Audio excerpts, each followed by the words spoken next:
Okay, so lipids are our second category of macromolecules, and they contain, just like carbohydrates do, carbon, hydrogen, oxygen, but it isn't necessarily in a 1 to 2 to 1 ratio at all as compared to carbohydrates. Lipids are used for a lot of things, primarily energy storage, as well as being the primary components of the cell membrane. We'll talk a little bit more about that, especially in chapter 3. There are very few polar covalent bonds. We'll look at the structure here in just a sec. There are hydrophobic, certainly. Remember what that word means. Go and look it up again if you need to. And they are often also found combined with other components like sugar groups, glycolipids, and protein groups, which are lipoproteins. So here we see the basic structure of lipids. They are typically going to be found, the most common component is the fatty acid tail. And this fatty acid tail or chain has a series of carbons, typically about 16 to 18 carbons long. And in this figure, they're putting all the hydrogens for you. There's one called palmitic acid, there's oleic acid, stearic. There's a lot of different fatty acids that are out there. Notice, though, that regardless of what type of fatty acid chain we're looking at, they both have a carboxyl group at their head, and in particular, they have an OH that's sticking out. So that will be significant when we start to talk about how these first classes of lipids, the fats, are formed. So the number one storage molecule in the human body are triglycerides. Triglycerides, tri for three. We'll get to the glycer part in a second, and then the fatty acid tails that we have three of them, right? So we're going to have three fatty acid tails attached to a glycerol molecule. Glycerol has an OL ending, means it's an alcohol, means it has an OH group on it. And you see here the glycerol molecule, it's a 3-carbon molecule. And when we form triglycerides, we'll have fatty acid chains hanging off each of the individual carbons in the 3-carbon glycerol. So glycerol is a pretty simple molecule. It's a sugar modified alcohol, and it has 3 OHs. Those are the most significant things hanging off the carbons. Remember also the fatty acids have the carboxyl group with an OH group. Put 2 OHs together. That means we can remove water and use the leftover oxygen to establish the bond between the glycerol molecule and the fatty acid chains.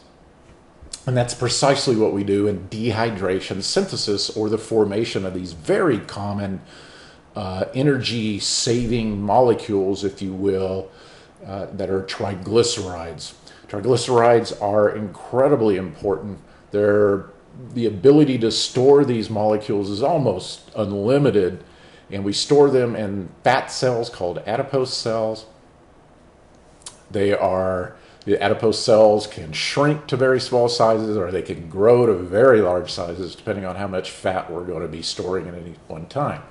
So as we see with dehydration synthesis, we have these fatty acid chains. You see that they will combine together to form a single molecule triglyceride. This molecule is twice as energetic as any carbohydrate or any protein molecule. In other words, it's storing that much energy inside it, twice as much as those two. So in hydrolysis, that's when we can get at this energy. We can break it down. Remember, in hydrolysis, we have to add water into the system, and we can break it down into its individual components again, the fatty acid chains of the glycerol molecule, and then metabolize them. So triglycerides, number one in energy storage, and absolutely are remarkable. Now you'll see here some terms that we haven't talked about in terms of organic compound yet, and that's saturated and unsaturated. When you see a saturated fatty acid, then it will have hydrogens associated with all the carbons. There will be nothing else. There won't be any missing hydrogens. There will be no double bonds between the carbons. So the hallmarks of an unsaturated fat, of a saturated fat, are that no double bonds between the carbons and maximum number of hydrogens. This also gives them the property that they are solids at room temperature. For unsaturated fats, like this third fatty acid chain, fatty acid 3, you can see there's a double bond in between a couple carbons. And you can also see that there are not the maximum number of hydrogens. Because of the introduction of this double bond into the carbon, we've reduced the number of hydrogens in this fatty acid chain by 2. So now it is unsaturated. Unsaturated fats are the ones that are more healthy for you, and you should strive to put those in your diet versus saturated fats. Another key difference here that you'll notice is that when you introduce a double bond in the carbons, you introduce a kink in the fatty acid chain. When there are no double bonds, the fatty acid chains are pretty much straight, so they can just lay up against each other. And that's what happens to make it a solid at room temperature.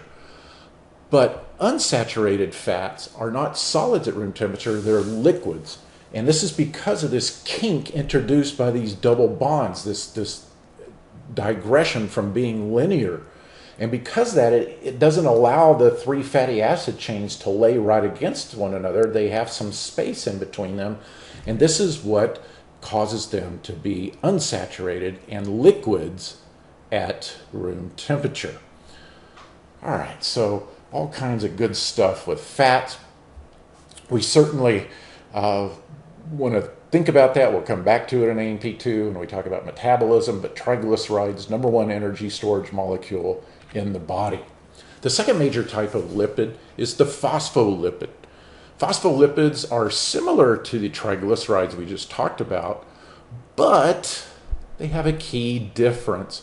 And the key difference is what makes them absolutely ideal for forming the cell membrane. So phospholipids, you'll note here, have fatty acid chains. There's only 2 of them though, and we still have the glycerol molecule. But we've got a big difference here. We've got a phosphate group coming off that 3rd carbon. The first 2 carbons have the fatty acid chains, but the 3rd carbon has this phosphate group, functional groups.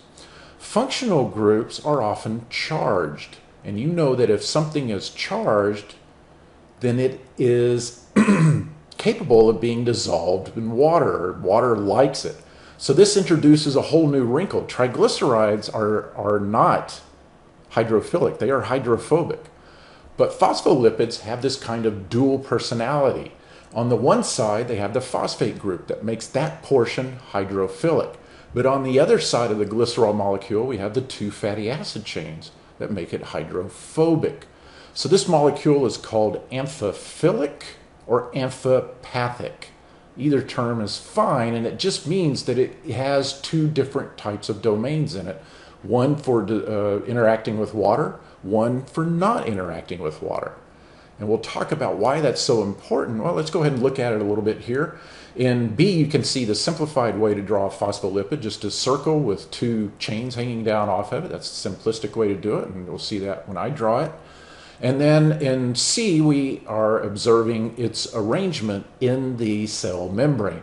And you'll notice the polar head, the part that can face water, is both outside on the extracellular domain of the cell membrane, and that's going to be facing water, and also on the intracellular aspect of the cell membrane. And in between is a dual layer, a sandwich, if you will, of these hydrophobic tails of the phospholipid molecule. We'll get back into this again in chapter 3, but it's a very unique situation, molecule. It's incredibly important in our everyday processes and formation of cells.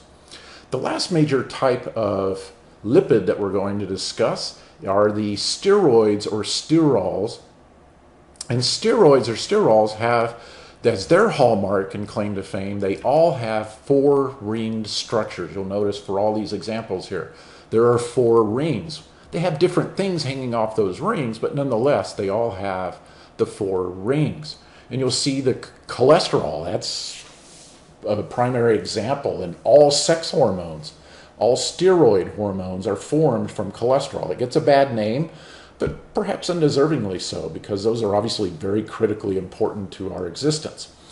Estradiol or estrogen is an example, testosterone, as well as a hormonal study in AMP2 called cortisol. So these are the sterols.